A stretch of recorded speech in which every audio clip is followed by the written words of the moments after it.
ಹರಿಹರದ ಪಂಚಮಸಾಲಿ ಮಠದಲ್ಲಿ ನಡೆದಂಥ ಲೆಕ್ಕ ಲಡಾಯಿಯ ಜ್ವಾಲೆ ಇನ್ನೂ ಧಗಧಗಿಸ್ತಾ ಇದೆ. ವಚನಾನಂದ ಸ್ವಾಮೀಜಿ ಉಚ್ಚಾಟನೆ ಬಳಿಕ ನೂತನ ಪೀಠಾಧ್ಯಕ್ಷರ ನೇಮಕಕ್ಕೆ ಟ್ರಸ್ಟಿಗಳು ಪ್ಲಾನ್ ಮಾಡಿರುವಂತಹ ಮಾತು ಕೇಳಿಬರ್ತಿದೆ. ಟ್ರಸ್ಟಿಗಳು ಹಾಗೆ ವಚನಾನಂದ ಸ್ವಾಮೀಜಿ ನಡುವೆ ಮಠ ಖಾಲಿ ಮಾಡಿ ಸಂಘರ್ಷ ತಾರಕಕ್ಕೇರಿದೆ. ಈ ನಡುವೆ ಎರಡೂ ಬಣದವರಿಂದ ಕೆವಿಎಟ್ ಸಲ್ಲಿಕೆಯಾಗಿದೆ.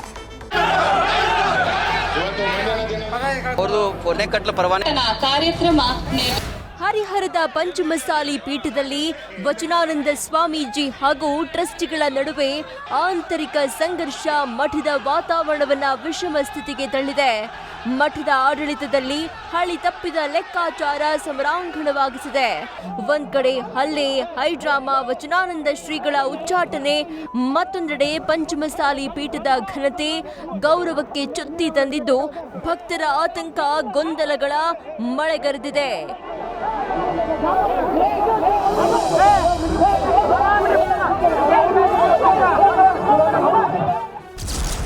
ಹರಿಹರ ಮಠಕ್ಕೆ ಹೊಸ ಸ್ವಾಮೀಜಿ ನೇಮಕಕ್ಕೆ ಪ್ಲಾನ್. ವಚನಾನಂದ ಸ್ಥಾನಕ್ಕೆ ಮನಗೂಳಿ ಶ್ರೀ ಕೂರಿಸಲು ತಂತ್ರ.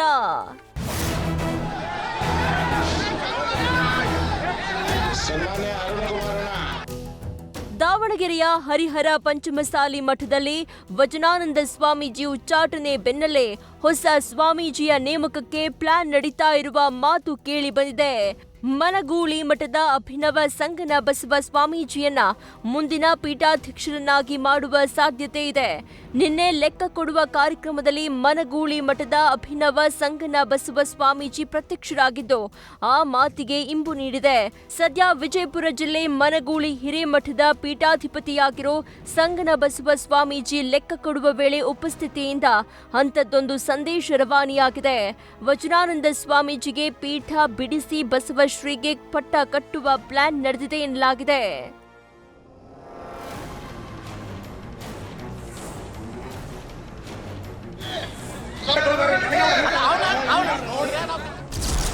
ಪಂಚಮಸಾಲಿ ಸಮುದಾಯದ ಸ್ವಾಮೀಜಿಯಾಗಿರೋ ಸಂಗನ ಬಸವ ಶ್ರೀ ಪಂಚಮಸಾಲಿ ಮಠದ ಹಳೆ ಪೀಠಾಧಿಪತಿ ಮಹಂತ ಶ್ರೀಗಳ ಅಪ್ಪಟ ಶಿಷ್ಯರಾಗಿದ್ದಾರೆ.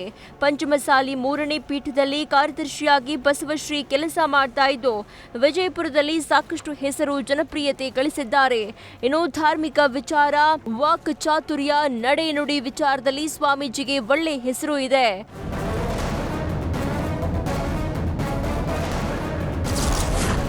ಹರಿಹರ ಮಠದಲ್ಲಿ ಟ್ರಸ್ಟಿಗಳ ಮತ್ತೊಂದು ಸುತ್ತಿನ ಸಭೆ. ಕಾನೂನು ಹೋರಾಟಕ್ಕೆ ವಚನಾನಂದ ಸ್ವಾಮೀಜಿ ಸಜ್ಜು.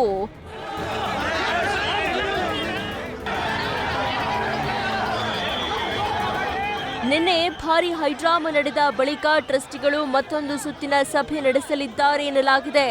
ಸಭೆಯಲ್ಲಿ ಕಾನೂನು ಹೋರಾಟ ಕುರಿತು ಸಮಾಲೋಚನೆ ನಡೆಸಲಿದ್ದಾರೆ. ಟ್ರಸ್ಟಿಗಳು ಕಾನೂನು ಹೋರಾಟಕ್ಕಿಳಿದ್ರೆ ಅತ್ತ ವಚನಾನಂದ ಸ್ವಾಮೀಜಿ ಕೂಡ ಸಮರ್ಥವಾಗಿ ವಾದಿಸಲು ಬಿಲ್ಲು ಬಾಣಗಳನ್ನ ರೆಡಿ ಮಾಡಿಕೊಂಡಿದ್ದಾರೆ. ಟ್ರಸ್ಟಿಗಳ 18 ವರ್ಷಗಳ ಲೆಕ್ಕಾಚಾರವನ್ನ ಕಳ್ಳ ಲೆಕ್ಕ ಎಂದಿರುವ ವಚನಾನಂದ ಸ್ವಾಮೀಜಿ ಹೋರಾಟಕ್ಕೆ ಸಜ್ಜಾಗಿದ್ದಾರೆ. ಏಪ್ರಿಲ್ 15ರಂದೇ 2 ಬಣದವರಿಂದ ಕೋರ್ಟ್ಗೆ ಕೆವಿಎಟ್ ಸಲ್ಲಿಕೆಯಾಗಿದೆ. ಟ್ರಸ್ಟಿಗಳು ಹಾಗೂ ಸ್ವಾಮೀಜಿ ಪರಸ್ಪರರ ವಿರುದ್ಧ ದಾವಣಗೆರೆ ಜಿಲ್ಲಾ ಪ್ರಧಾನ ಮತ್ತು ಸೆಷನ್ಸ್ ಕೋರ್ಟ್ಗೆ ಕೆವಿಎಟ್ ಸಲ್ಲಿಕೆ ಮಾಡಲಾಗಿದೆ.